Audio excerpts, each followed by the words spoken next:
Qopan fasad körpüdən keçən sürücülər üçün təhlükə mənbəyinə çevrilib.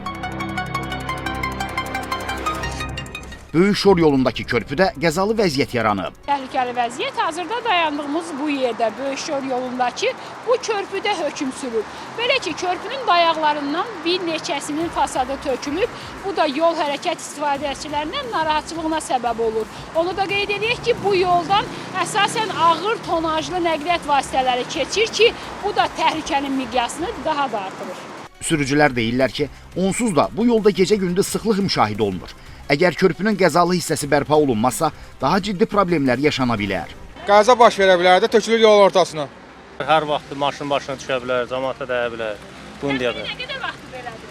Mən 2-3 gündür görürəm elə, külə qoparıb. Bəzi sürücülər isə narahatlığa rəğmən bu yoldan hər gün istifadə etməli olduqlarını deyirlər. Daşlar mən həmişə töküntü görmüşəm. Həmişə tökülüb o. Nə qədər getməyək bu yolu. Məcburi gedək də. Daşlar tökülürdən 2000 də təpəsinə töküləcək biləcək də. Məsələ ilə bağlı Avtomobil Yolları Dövlət Agentliyindən sorğumuza cavab olaraq bildirildi ki, görüntülərə baxmayaraq həmin ərazidə risk ehtimalı yoxdur.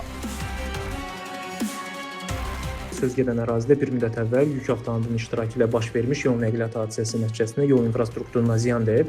Sosial şəbəkələrdə yayılan görüntülər də məhz həmin qəzanın yaratdığı fəsadları əks etdirir. Görüntülər də qəzanın baş verdiyi ərazidə hadisə yerinin bilavasitə yaxınlığında yerləşən işıq dirəyinin də qəza nəticəsində qopduğu aydın şəkildə müşahidə olunur. Qeyd edim ki, ərazidə hər hansı bir qopma, çökmə və ya yeni təhlükəli vəziyyət qeydə alınmayıb. O ki qaldı, fəsadın bərpa olunması məsələsinə. Qurum rəsmisinin sözlərinə görə yaxın günlərdə problem öz həllini tapacaq. Nigar Polad, Yusif Kərimli, Nuraynə Soltanova, Xəzər xəbər.